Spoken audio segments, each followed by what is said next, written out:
স্বাগত ডিবিসি সংবাদে আপনাদের সাথে আছি সোনিয়া আফরিন ঈশিতা।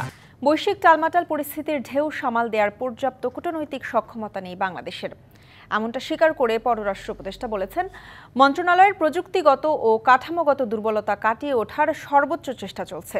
তিনি আরও জানান, ইতিহাস থেকে শিক্ষা নিয়ে পাকিস্তান বিষয়ে সিদ্ধান্ত নেবে সরকার।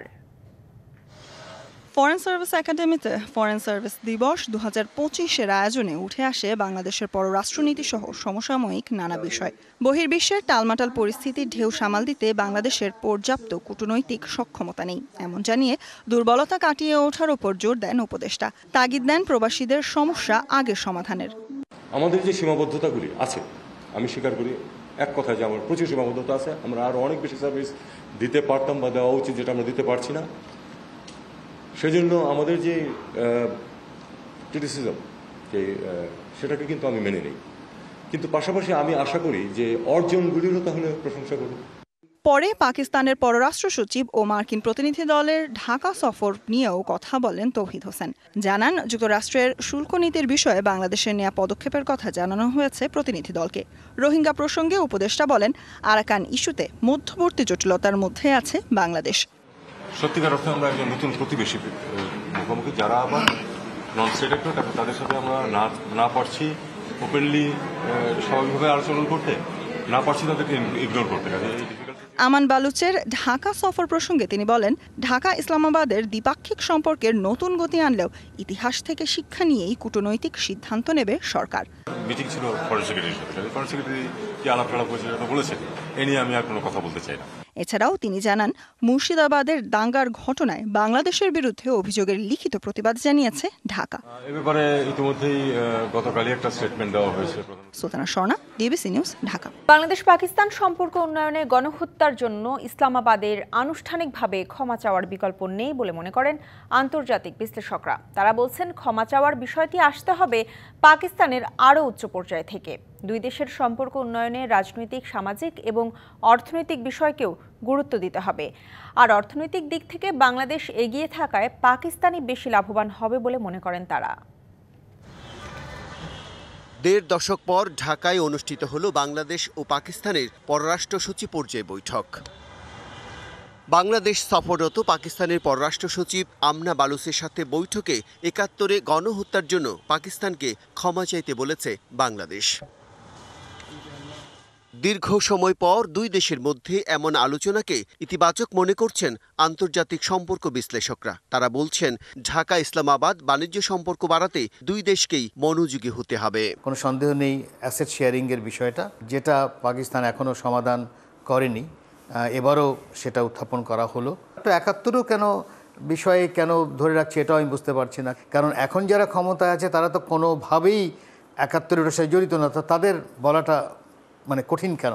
বাংলাদেশ স্বাধীনতার পর প্রথম যে পাকিস্তানি বড় ডেলিগেশন আসছিল, তাকে জুলফিকার আলী ভুট্টো আসছিলেন নিজে, তখন তিনিও কিছু প্রকাশ করেছেন, কিন্তু সত্যিকার অর্থে মাপ চাওয়া সেটা হয় নাই। সুতরাং সেটা চাইতে হবে তাদেরকে, যদি সম্পর্ককে এগিয়ে নিয়ে যেতে হয়। দুই দেশের অমীমাংসিত বিষয়গুলো নিষ্পত্তির চেষ্টার পাশাপাশি সামাজিক, রাজনৈতিক এবং অর্থনৈতিক এই ৩ স্তরেই সমন্বিতভাবে কাজ করার পরামর্শ তাদের। পাকিস্তানের তো একটা ঐতিহাসিক এবং অন্যান্য ভাবে আমাদের সাথে একটা গুরুত্ব আছে।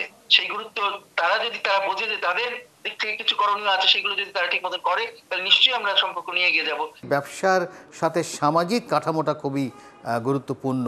পাকিস্তানের সমাজ প্রস্তুত আছে কিনা বাংলাদেশেদের ব্যবসায়ীদের নেয়া, বাংলাদেশের জিনিসপত্র নেয়া। সামাজিক কাঠামোটা যদি না থাকে, তাহলে দেখা যাবে যে ব্যবসায়ীরা একবার দুবার গেল কিন্তু পণ্য বিক্রি করতে পারছে না, কারণ পাকিস্তানের জনগণ একটা নেগেটিভ ধারণা ধরে রেখেছে। আবার উল্টোটাও হতে পারে, বাংলাদেশেও তাই হতে পারে। তারা বলছেন, পাকিস্তান বাংলাদেশ সম্পর্কে যে নতুন মোড় নিয়েছে তার উপর ভারত এবং চীনের কড়া নজর রয়েছে। অন্যের দিকে না তাকিয়ে বাংলাদেশের সাথে দ্বিপাক্ষিক সম্পর্কে সংশ্লিষ্ট দেশগুলোকে নজর দেওয়ার আহ্বান বিশ্লেষকদের। চীন এবং অন্য দেশ বা ভারত, এদের সাথে আমাদের ডেফিসিট আছে। Bijan Kumar Das, DBC news, Dhaka. শেখ হাসিনা ও আওয়ামী লীগের বিচার এবং পর্যাপ্ত সংস্কার শেষে প্রধান উপদেষ্টার বেঁধে দেয়া সময়ের মধ্যে নির্বাচনে যেতে প্রস্তুত বাংলাদেশ জামায়াতে ইসলামী। সকালে কুমিল্লার লাকসামে কর্মী সম্মেলনে কথা বলেন জামায়াতের সেক্রেটারি জেনারেল অধ্যাপক মিয়া গোলাম পরোয়ার। পুলিশের সংস্কার, জনপ্রশাসনের সংস্কার, সংবিধানের সংস্কার, সিভিল অ্যাডমিনিস্ট্রেশন সহ ন্যূনতম সংস্কার শেষ করে আর খুনি হাসিনা তার সহযোগীরা রক্তের বন্যায় যারা দেশকে ভাসিয়ে দিয়েছে তাদের বিচার দৃশ্যমান করে এই সময়ের মধ্যে নির্বাচন দেবেন, আমরা সেই নির্বাচনে যাই। সানবিট সব দিবে সামাল। সানবিট ম্যাজিক প্রেস ডিশওয়াশিং এর মাথা ঘোরানো সলিউশন। জুম্মার নামাজ শেষে রাজধানীর তেজগাঁও পলিটেকনিক থেকে কাফনের কাপড় মাথায় বেঁধে মিছিল করেছে পলিটেকনিকের শিক্ষার্থীরা। এ সময় তারা তাদের 6 দফা দাবির পক্ষে দৃঢ় অবস্থান তুলে ধরেন। শিক্ষার্থীদের 6 দফা দাবির মধ্যে রয়েছে জুনিয়র ইনস্ট্রাক্টর পদে ক্রাফট ইনস্ট্রাক্টরদের অবৈধ পদোন্নতির রায় বাতিল করতে হবে, পাশাপাশি ক্রাফট ইনস্ট্রাক্টর পদবি পরিবর্তন ও মামলার সঙ্গে সংশ্লিষ্টদের স্থায়ীভাবে চাকরিচ্যুত করতে হবে। 2021 সালে রাতের আধারে ক্রাফট ইনস্ট্রাক্টরদের নিয়োগ সম্পূর্ণভাবে বাতিল এবং নিয়োগ বিধি অবিলম্বে সংশোধন করতে হবে। সে ব্যাপারেও তারা আজকে এখানে কর্মসূচি হিসেবে তারা এখানে শান্তিপূর্ণ অবস্থান কর্মসূচি গ্রহণ করবেন এবং আমরা দেখতে পেরেছি যে আইনশৃঙ্খলা বাহিনী কিন্তু এখানে রয়েছেন বা বিভিন্ন গোয়েন্দা সংস্থার ব্যক্তিবর্গদের কিন্তু আমরা দেখতে পেয়েছি। ইতিমধ্যে তারা কিন্তু পলিটেকনিক্যাল ইনস্টিটিউট থেকে তারা খন্ড খন্ড মিছিল একত্রিত হয়ে তারা কিন্তু জিতু মিয়ার পয়েন্টের দিকে আসছেন এবং তারা সেখানে সমাবেশ করবেন। এই ছিল আমার কাছে। এদিকে আমাদের সাথে তেজগাঁও থেকে যুক্ত আছেন সহকর্মী আরিফুল ইসলাম। আরিফ, আপনি দুটার সংবাদে যেমনটা জানাচ্ছিলেন যে কাফনের কাপড় মাথায় বেঁধে তারা বিভিন্ন সড়ক প্রদক্ষিণ করছেন এবং একটা সংবাদ সম্মেলনের কথা রয়েছে। এই সংবাদ সম্মেলনটা কখন হবে এবং এছাড়া আর কি তথ্য আছে আপনার কাছে?